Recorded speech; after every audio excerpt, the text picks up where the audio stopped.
नमस्कार, आप सुन रहे हैं वो पॉडकास्ट जहां खबरें सिर्फ बताई नहीं जाती बल्कि उनके पीछे की सियासत भी समझाई जाती है।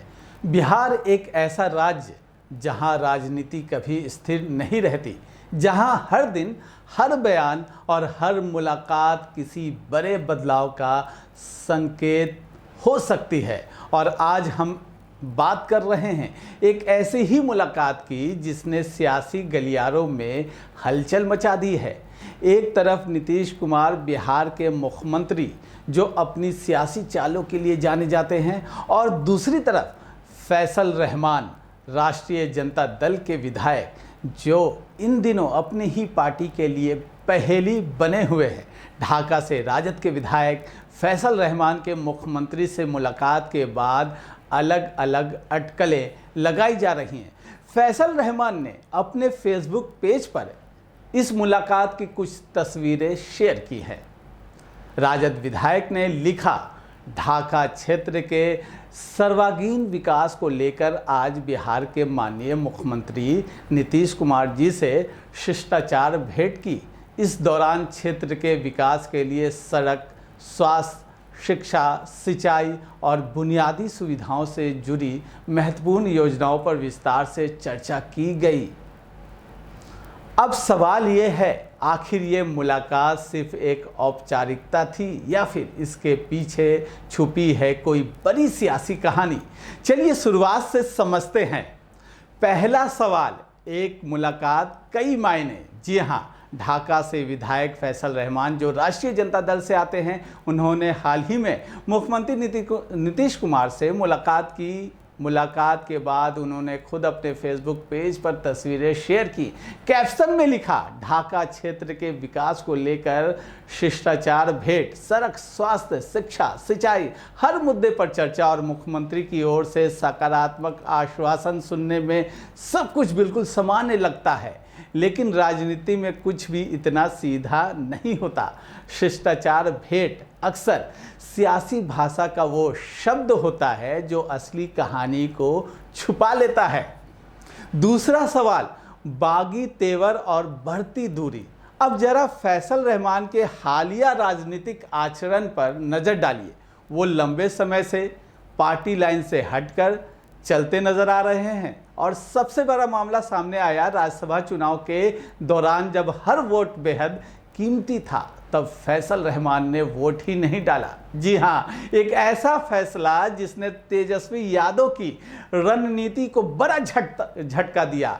राजद का पूरा गणित बिगड़ गया। इसके बाद तेजस्वी यादव ने आरोप लगाया कि एनडीए धन और मशीन तंत्र के दम पर चुनाव जीतती है। लेकिन फैसल रहमान ने अपनी सफाई में कहा, मेरी मां की तबीयत खराब थी। लेकिन क्या ये वजह सियासी सवालों को शांत कर पाई? शायद नहीं।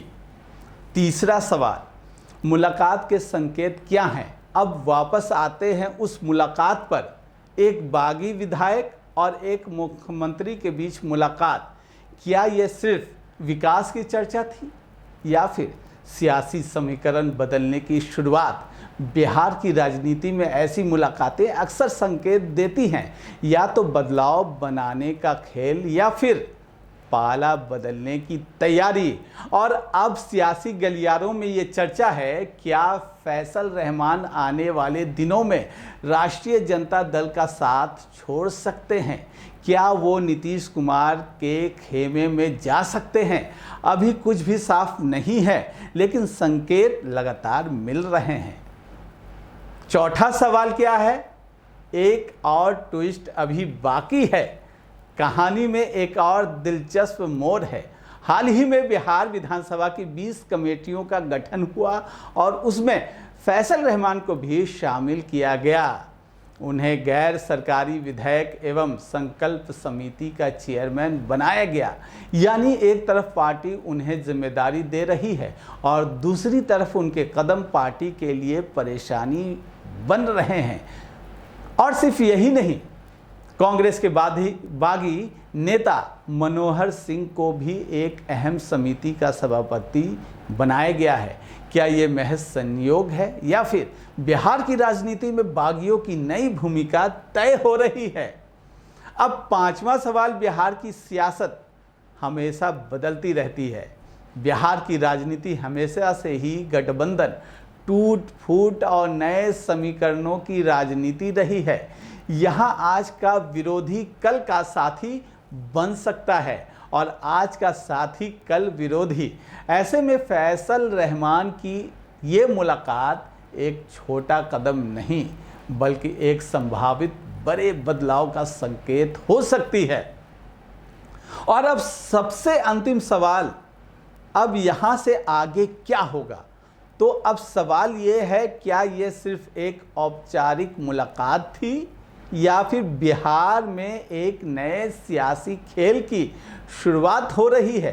क्या फैसल रहमान सिर्फ अपने क्षेत्र के विकास की बात कर रहे हैं या फिर अपनी राजनीतिक दिशा बदलने की तैयारी में हैं? क्या आने वाले दिनों में बिहार की राजनीति में कोई बड़ा उलटफेर देखने को मिलेगा? सियासत में हर तस्वीर एक कहानी कहती है और कभी कभी एक मुलाकात पूरी राजनीति ही बदल देती है।